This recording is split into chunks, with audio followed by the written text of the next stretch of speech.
নমস্কার, সোহাগী আদরে চ্যানেলে সবাইকে স্বাগত। আজ আমি নোটে শাকের ডাঁটার চচ্চড়ি করব। তার জন্য কড়াতে তেল গরম করে নিয়েছি। তেল গরম হয়ে গেলে কালো জিরে ফোড়ন দিয়ে দিলাম।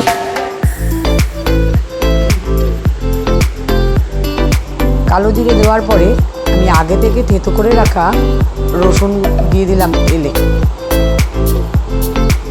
রসুনটা একটু ভাজা ভাজা করে নিতে হবে যতক্ষণ না রসুনের কাঁচা গন্ধটা চলে যায়।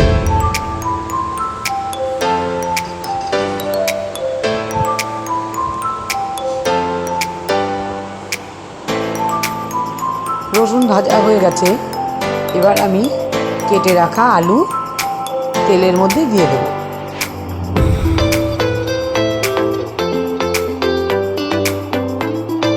আলুটা একটু ভাজা ভাজা করে নেব।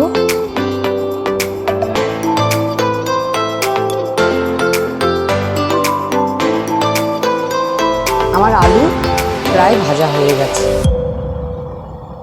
এবার আমি দিয়ে দেব নোটে শাকের ডাঁটা। আমি আগে কেটে ভালো করে ধুয়ে নিয়েছি।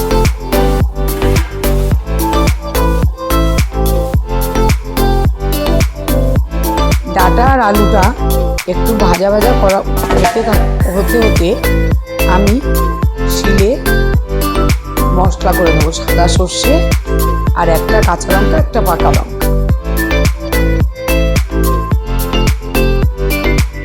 খুব ভালো করে মশলাটা বেটে নেব।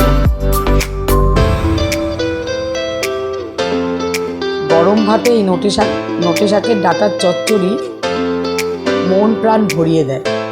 আমার তো খুব ভালো লাগে, আর অন্য কোনো তরকারি লাগেই না। গল্প করতে করতে আমার মশলা বাটা প্রায় হয়ে গেল।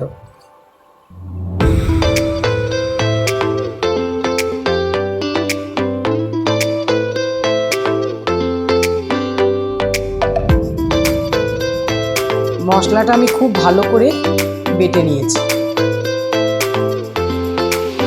এদিকে আমার আলু ডাঁটা ভাজা হয়ে গেছে। এবার আমি দিয়ে দেব সর্ষে লঙ্কা বাটা,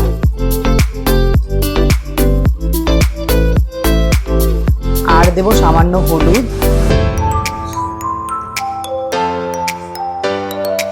আর স্বাদ অনুযায়ী নুন দিয়ে মশলাটাকে খুব ভালো করে কষাবো। মশলাটা কষানো হয়ে গেছে। এবার আমি সামান্য জল দেব।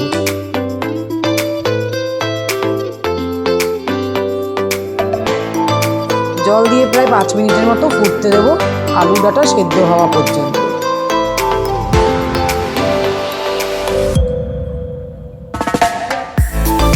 পাঁচ মিনিট পরে দেখলাম আলু সেদ্ধ হয়ে গেছে, ডাঁটাও সেদ্ধ হয়ে গেছে। এখন আমি একটু চিনি দিয়ে দেব। যে কোনো চচ্চড়িতে একটু মিষ্টি না হলে ভালো লাগে না, তাই চিনিটা আমি দিয়েই থাকি। এবার একটু ঝোলটা টেনে আসলেই আমার চচ্চড়ি রেডি। ভিডিওটা যদি আপনাদের ভালো লেগে থাকে একটা লাইক, শেয়ার, কমেন্ট অবশ্যই করবেন। সাবস্ক্রাইব করতে ভুলো না কিন্তু।